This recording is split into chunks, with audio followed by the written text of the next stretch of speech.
Dan's on. Good stuff, Dan. Well, yeah, I switched over to my cell phone, so I'm back. Well, you look skinnier on that, but that's fine. Oh, good. I'm going to start using this one from now on. Okay, guys, good morning. So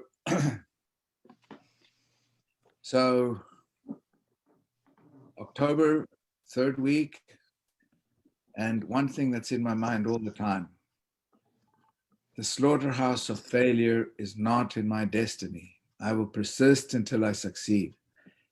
We have ups and downs, and we have to keep that in mind. Today, we're going to talk about the one thing, the surprisingly simple truth behind extraordinary results by Gary Keller. This is one of Dan's choices. And so we're going to talk about the one thing. We've got, I think, an interesting program, an interesting chat. So welcome, everybody. Dan, if you'd like to open with your thoughts, and then we'll work from there. Yeah, good morning, everybody. Thanks for joining us today.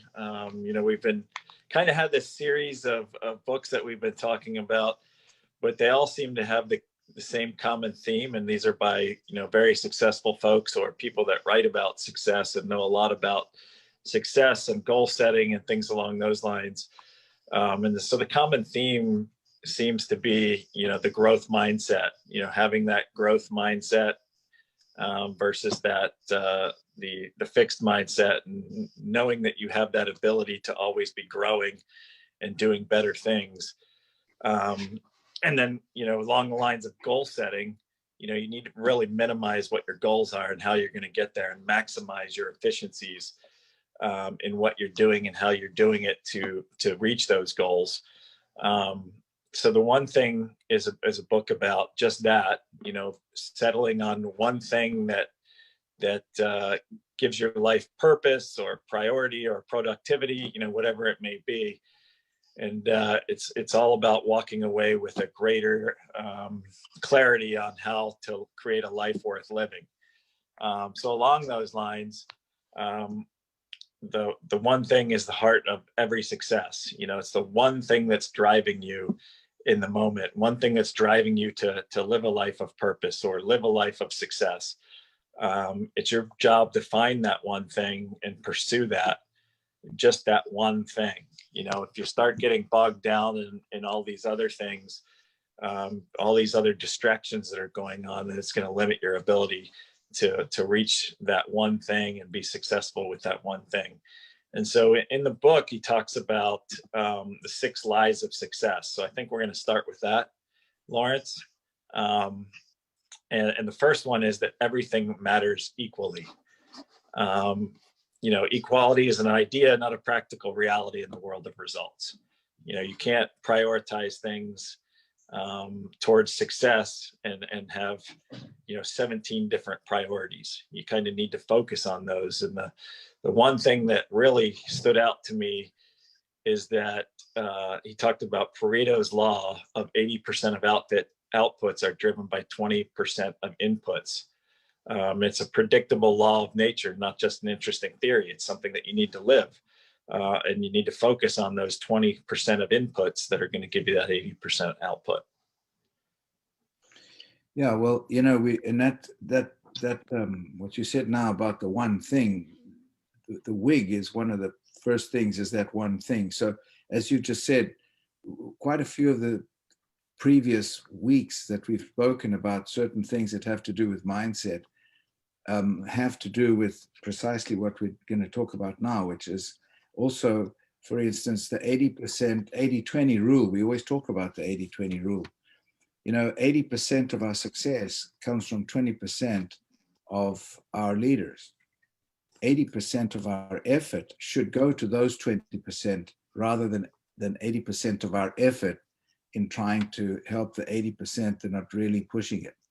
I'm trying to say that the success will come from, it's the 80-20 rule, 20% successful. Focus on that, because that's where it comes from. I didn't realize that it was Pareto's law, but that's my interpretation of it. Dan?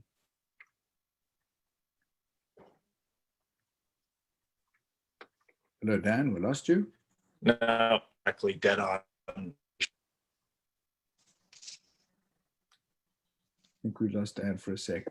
So the one thing that's important as well is your time and how you distribute your time. What you do with it is absolutely essential. So, for example, multitasking, that is a complete waste of time. If you, it's not a complete waste of time. It's a bad use of your time because you're no longer efficient. And it's better to be razor sharp and focused on a particular issue because you can be much more efficient doing that.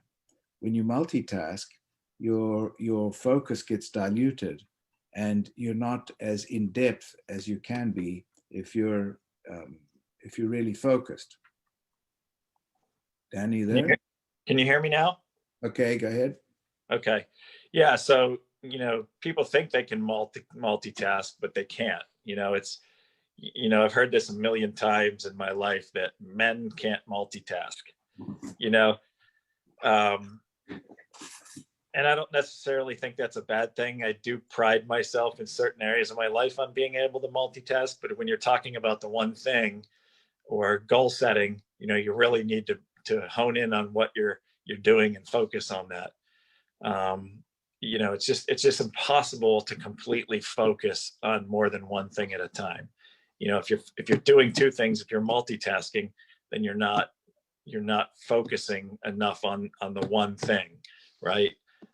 So I try to set time. I've talked about this on other calls.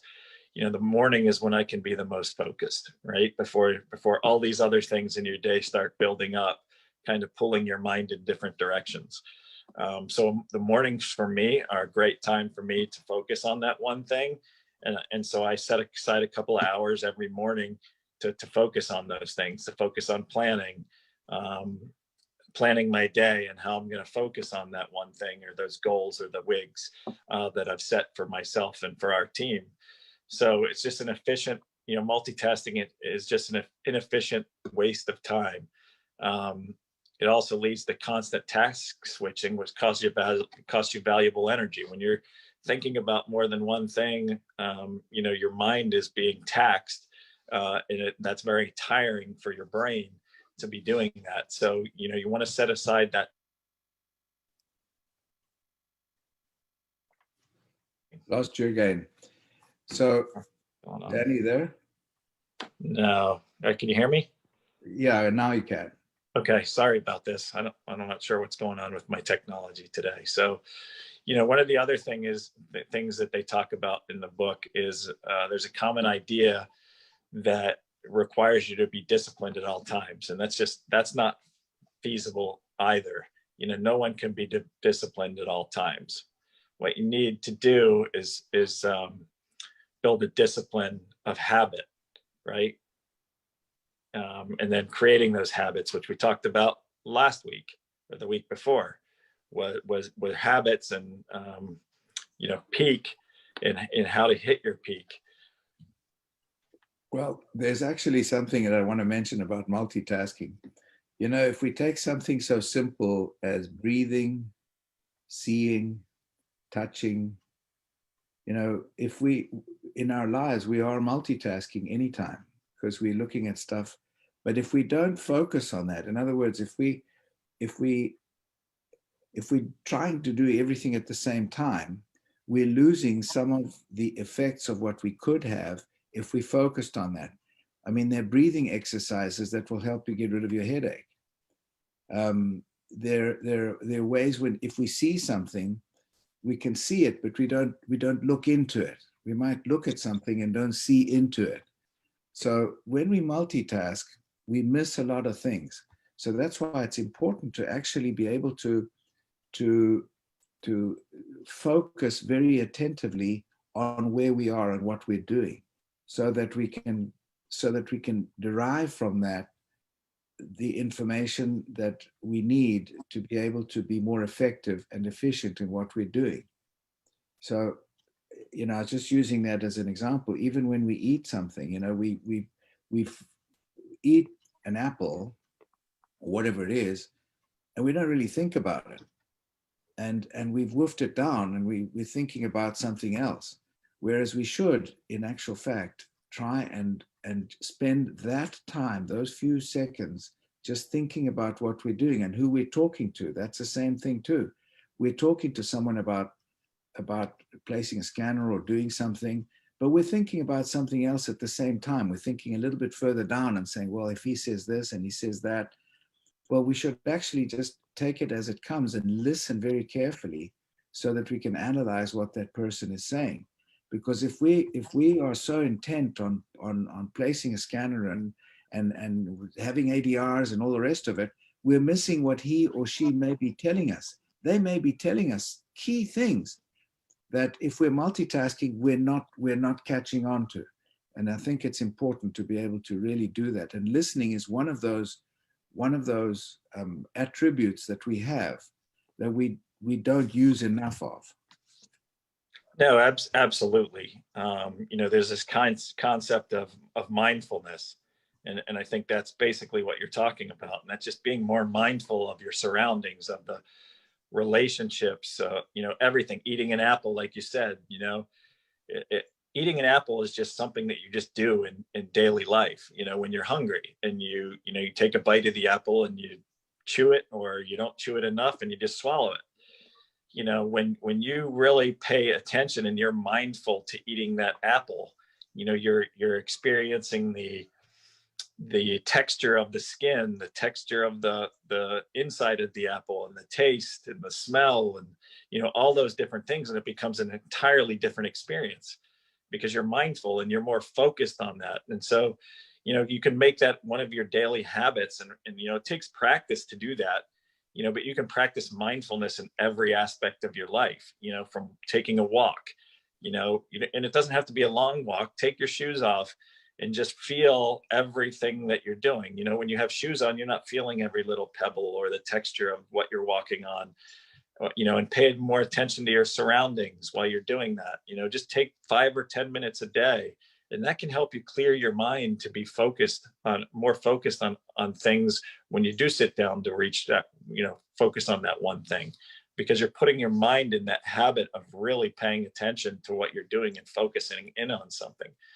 So that's a daily habit that I have. And, I do it with different aspects of my life, whether it be eating or drinking or, mowing my yard, just paying more attention to what I'm doing and not letting my mind wander, and training my mind to be more focused. When you mention Apple, in my corporate wellness business, I used to blindfold 200-300 people in the room. They all blindfolded, and they'd each have a little wedge of an apple.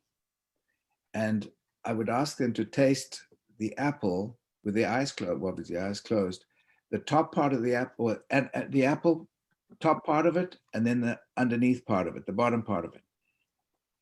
And they were amazed that there was a difference in taste between the top and the bottom part of the apple.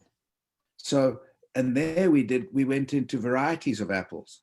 So the mindfulness, that's a very good example. The apple, for example, we eat apples. Do we know which variety we really like and why? Have we really tasted them, or do we just sort of wolf it down and try another thing? So, and that goes to everything we do. Like you said, you're breathing, you're walking, the mindfulness of who you are.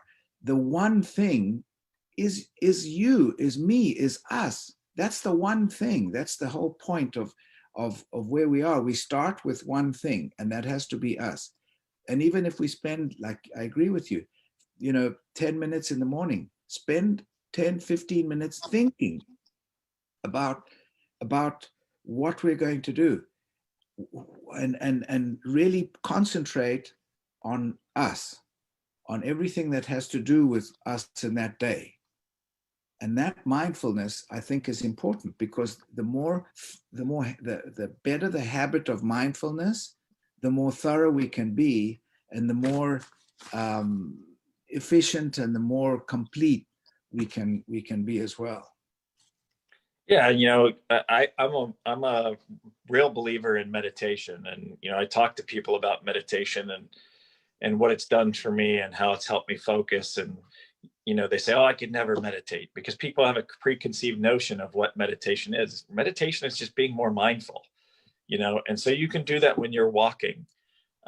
You know, when I was a med device rep, I knew that the second I stepped inside that hospital, the stress was going to begin.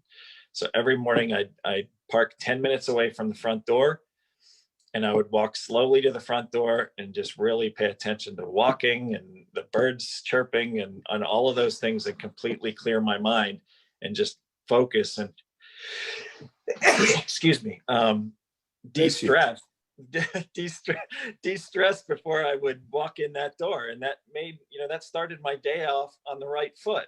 You know, even though I knew I was going to be bombarded with this stress, I was still in a positive mental state, you know, because I was being more mindful of my surroundings. And then, you know, that helped me be more successful when I was in the operating room, because I was more focused and more trained. And, you know, those habits just fed into every aspect of my life. And so, you know, we talked about habit in the last couple of weeks. And, you know, you just have to have the discipline to build the right habits. And when you do that, you'll start having your life work for you rather than against you. And that's important. You know, it's, you know, we talk about leverage, and this is just another form of leverage, right? You're leveraging your habits to make them work for you, not against you. And, you know, you're talking about positive feeling at the beginning. That's when we should attack the things that are most unpalatable, the tasks that we have that we're really not looking forward to. Those are the first ones that we should attack. There's a little book called Eat That Frog, or Bite That Frog. And that is, it's basically, excuse me, it's basically, while we're in a positive state, while we have that feeling of where we're on top of it, bite that frog. Do the most unpalatable thing at the first day, because if you leave it till last, you'll never finish it. You'll never do it, because I'll just do it tomorrow, and tomorrow becomes another day, and you've left it and you've never done it. So the question of willpower is something that we have to understand too. And the willpower is a certain finite thing that we have. It's finite for that day, and we recharge it in the morning. We could get up in the morning and say, okay, now I'm going to really do something. I'm going to do whatever I wanted to do, but you recharge the willpower, and it has to be. You have to rekindle that willpower every day as well to keep the motor going at full thrust. Yeah, you need to learn to manage your willpower. You know, as your day goes on, more and more of that willpower is being sapped out of you. And so, and, you know, it's a lot like a power bar on your cell phone. You know, it's a limited and renewable resource, and you need to manage that, right? If you don't manage it properly, your battery is going to go dead before the end of the day, and, you know, you're going to have to recharge, or you know, just wait till the next day. So you need to manage that battery of willpower so that you're using it efficiently. And what happens when you use up all your willpower is you default you revert to your default settings, right? So, you know, I notice that at the end of the day, I tend to start reaching for more junk food. You know, I start to grab a bag of chips and things like that. You know, I know that I should be eating healthy throughout the day, but as my willpower gets sapped from all these different things going on during the day, you know, it's easier to just throw caution to the wind and just reach for that bag of chips, because it's all your willpower has been sapped. So you just need to learn to manage your willpower. Like I mentioned before, you know, doing that one thing early in the morning before all that willpower has been sapped out of you is the best time to do that. And so that's when I focus on that, when my tank's still full. The other thing is, of course, in our lives, we've got to try and balance everything that we do so that we don't have a panic or a stress for something that we haven't done that we should have done. So, you know, we're talking about focus on what really matters and that are consequential, rather than try and be, you know, scattered with everything and try and attend to everything, because that is where we dilute our focus. So, the things that really matter are family, integrity, friends, spirituality, community, these types of things. And if we have a balance on those, and we focus on each one of those, but in a balanced way, then our serenity is much more even, and we can attack all kinds of issues when they come up. But we have a much more serene way of thinking things and organizing our lives.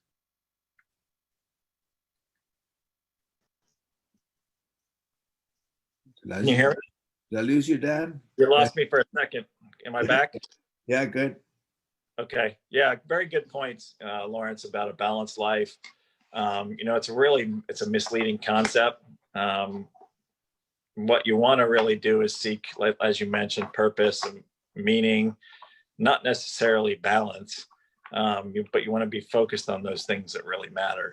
And in this case, we're talking about the one thing, but when it comes to work, you want to treat it as a skill, or that goal that you're trying to reach, treat that as a skill that you want to develop until you achieve mastery. And that's what we talked about last week, was how you achieve mastery.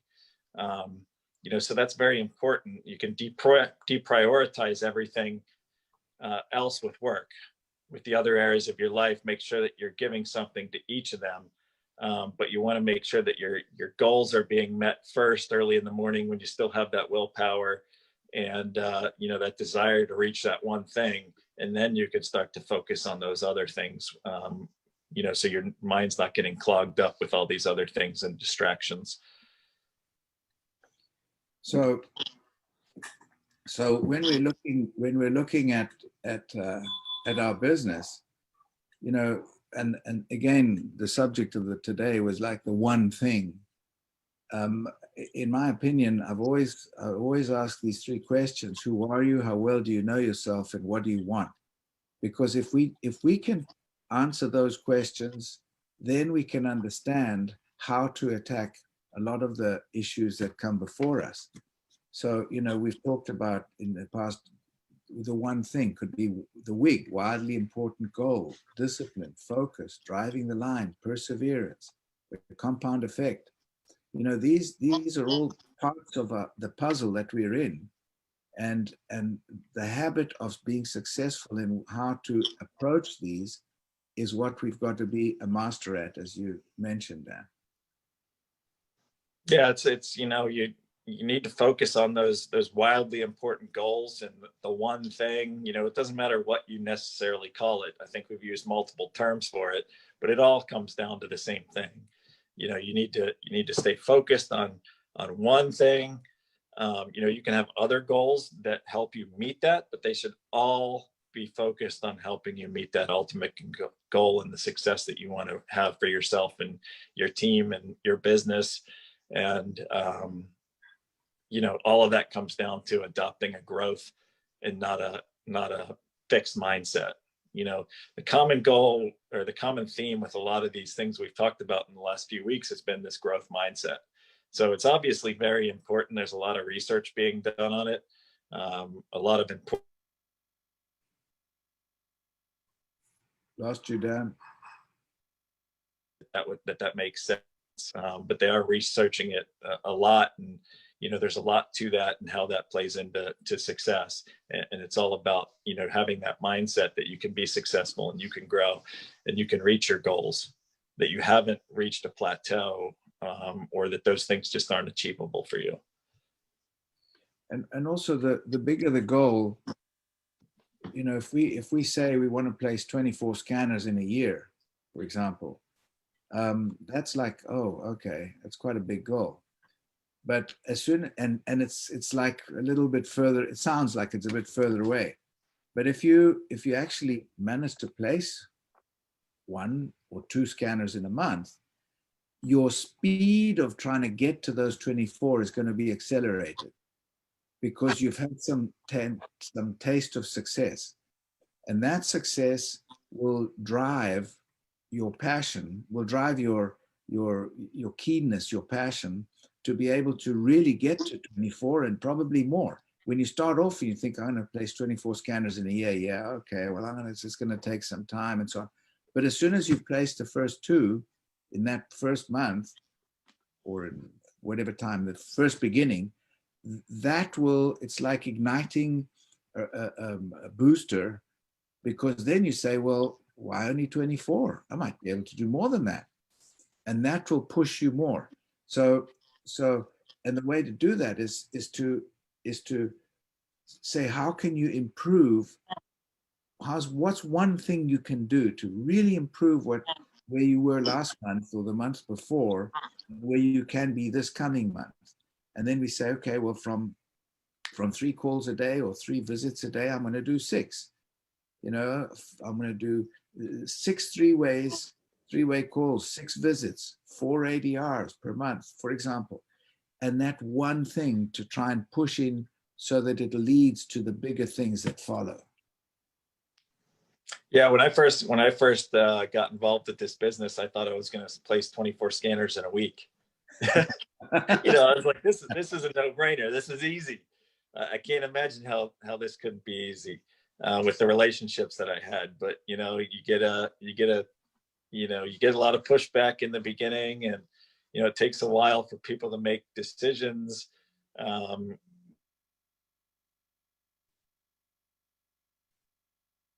Been thrown at us in the last 6 months to a year, and then things become I don't want to say more difficult, but certainly more challenging.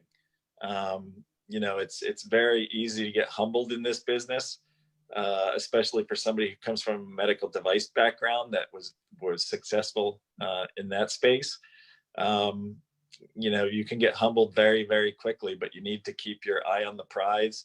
And this is not a short game. This is a long game, right? You need to be focused on the desire that you have to have this be a success in your life, and what it can do for your life from a lifestyle standpoint, especially coming from med device, where I was working 16, 18 hours a day, and most of that time I was in an operating room, and with no windows, and I'd go in the morning and it would be dark, and I'd come out and it would be dark, and I'd go weeks without seeing sun.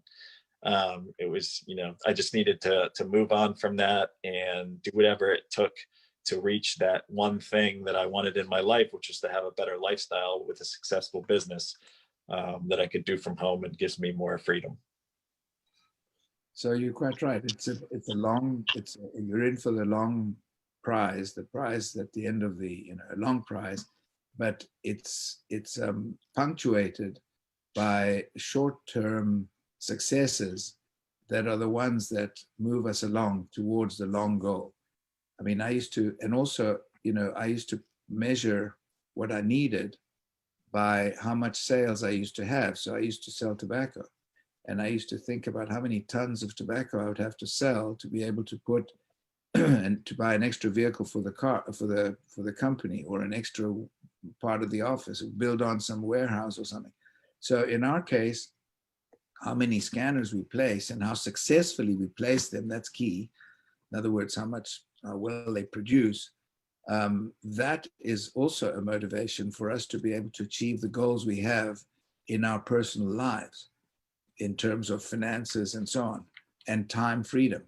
So just a little funny thing that I thought about was, we've always got to remember that the more successful we become, remember the people on your way up, because sometime you may have to meet them again on your way down. And that is just the way I used to think about things. Be humble. When you mentioned humble, I think that's important too. To be humble in terms of being able to be able to understand and come and help people solve their problems. And by doing that, we're solving our own problems. Mm-hmm. Absolutely. We're running out of time, Lawrence. It's a little bit. Okay. Does anybody have any questions? Ask yourself. You're trying to reach these. Can you hear me now? Yeah, you can. If you have any questions, so please go ahead. I didn't realize we'd gone that far. No question? Okay. So what I was saying before I got cut out there, Lawrence, was that there's one focusing question that you can ask yourself to reach this goal or that one big thing. And that's what's the one thing that I can do such that by doing it, everything else will be easier or unnecessary. So focusing on those things that are helping you build your business and becoming habits so that, they become habitual and you don't have to think about doing them, but they're going to ultimately help you in reaching that one thing. Right. Hey, this is Jim. Can I ask a quick question? What's the second one? So, Ask the first one. What's the second one? okay. So, Dan, you've been in this for a little over a year, and I really like this discussion on, getting the focus and the mindfulness and the humbleness. But in your own personal story, what would you say were some of the big, some of the big hurdles you had to overcome to really, because I'm assuming, yes, you'd studied all these books and you knew these theories, but I think you probably, like all of us, kind of tripped over your feet a little bit along the way. What could you just share one or two things that you have experienced that we might learn from? Yeah, absolutely. Yeah, go ahead. Probably the biggest thing that I've had to learn is, before, when I was in med device sales, it was kind of, go out and I'd meet with docs or run into docs at the scrub sink.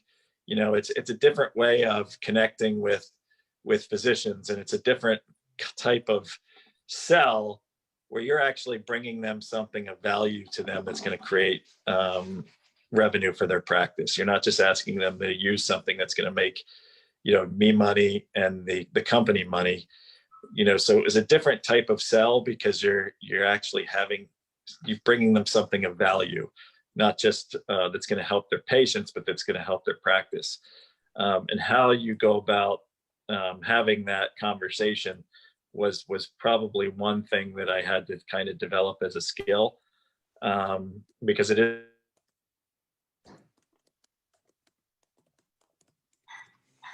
Losing you. is because you have to have that conversation in a way. Can you guys still hear me? Yep. You have to have that. Now. You have to have that conversation in a way that doesn't come across that the only goal here is to make money for their practice, because physicians need to feel good about what they're doing and what they're bringing their patients as something of value. So that was one thing. And then, the second difficult hurdle for me was probably doing the LinkedIn recruiting, because I hadn't done that before. So really focusing on that and honing in my strategy with that, and who I connected with, and how I connected with them. Yes. Learning the material was easy. It's just dedicating that time to doing that, learning about the scanner and the nutritional products and things like that. That's just all time. That's not that difficult. But what we've really focused with our team is that, when somebody comes on, we want them to really focus on the first 2 weeks to a month of spending a lot of time looking at the material and mastering that material, because that's going to make their sales process easier, and that's going to take more off of our plate from having to spoon feed them everything and have all these conversations with their prospects, right? And so that's one of those things that we talked about that we can focus on, that's going to make the end goal easier, right? There are these little habits that we can teach folks on our team that not only help them, but they help us from having to spend a lot of time, and makes us more efficient. You mentioned before that that the typical device rep is a lone ranger. They're kind of out there on their own, and that they really respond well to when you talk to them about, we really work as a team. But how do they integrate with your team? Are they kind of resistant because they're used to being lone rangers? Is that a challenge for you? So yeah, some of them are, some of them aren't. Some guys, come in and they integrate very nicely where they want that team atmosphere. And then there's other guys, it was hard for me, I'll be honest. It was hard for me to start reaching out to Michael and Lawrence and, other people on the team, Dr. Moore. It was just, that was just foreign to me. So I was one of those guys that put up that resistance in the beginning. But once I saw the light and said, hey, I do need these guys, because I don't know everything and I can't answer all the questions that are thrown at me. That's when I started to see success. And so that's the conversation I have with folks is, look, I can tell you from my experience that once I developed that mindset that this is a team concept and that we all help each other, that's when I started seeing more success. Yeah. So I can speak to that from personal experience. Hey, so can you all hear me? Yeah. Yeah. Okay, Yes. It's Heather, Med Device, and I'll tell you, everything you're saying is brilliant because it's all true. And I think all device reps know what you speak. We pack our bags, we pack our brochures, we go out in the field, we do the scrub talk tech, talk. We do all of that because that's the way we're trained. And then in the training process is just like you said. When I worked for Intuitive Surgical, they locked us up in a hotel for a month, and I'm not kidding. Nobody was allowed to visit, and we learned the Da Vinci robot.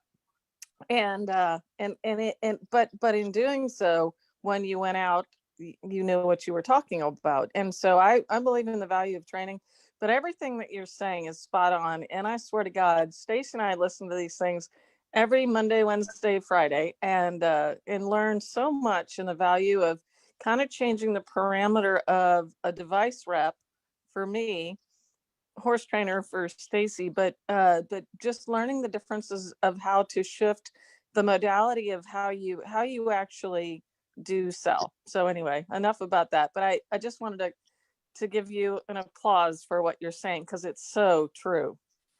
Thank you very much. I hope these talks are useful. That's the other thing that's very difficult to get in a med device sales rep's mind is that when we're in med device, they have these calls, product training or sales training, whatever it may be. But when they have these calls, generally for the companies that I've worked for, they have a product manager that just gets on and spews everything from the surgical technique. And so we can do on our there and be a first grade read us the book. So if they're not giving us, it's useless. And so a lot of medical device reps, I think, have the mindset that these calls are useless because that's kind of what they've seen in their career. I know for myself that's true, and for the company that I worked for, that's kind of how it worked. And so they were always frustrated that a lot of people weren't getting on these calls, but there was nothing of value on those calls. So it's hard to convince a medical device rep that they need to get on these Monday, Wednesday, Friday calls and then your team calls because they just haven't seen value in those types of formats in the past. So we need to make sure that, on these calls, we're giving people something of value, because if we're not, they're not going to show up. Does that make sense? Right. So what I'll tell you is that they, every time we're on these calls, I get at least one good takeaway, and that's all I need. So if in a half an hour I get one good takeaway, then I'm done. But to answer your question about med device calls, normally in my experience, med device calls are about what are your sales numbers? What have you done for us lately? What are you doing? And where are you on quota and all that? So there's, in my experience, very limited value in those calls because they're just asking what you've done for them lately. With this company, nobody asked me what I've done lately because it's my own business. They're two totally different, and maybe I'm misunderstanding it, but to me, it's like, okay, well, if I haven't done anything lately, that's my fault. Well, if you're not accountable to anybody, I tell you, you're accountable to me. So you need to get out and start scanners. No, what I mean is that the I know what you're saying. Joking. The accountability is not that I'm, his gun to tell me to do something and or not. It's that it's my own accountability to produce. Sure. Look, if you're a self-starter, to learn and to understand. If you're self-starter, resources are amazing. Yeah, if you're a self-starter, I just think you're successful. I've told you. I mean, I haven't commented on this before, but it amazes me that you all are willing to give up your time every Monday, Wednesday, and Friday. And I know it rotates between people to help other people grow the business. I think that's fascinating because in medical sales, nobody would do that. Exactly. Business and just verifying about, anybody who gets into this business that's has their accountability and is a self-starter is more than likely going to success in this business, because you don't need how to do it necessarily. Go out and do it, or you're going to figure out how to be successful. Do we have any other questions?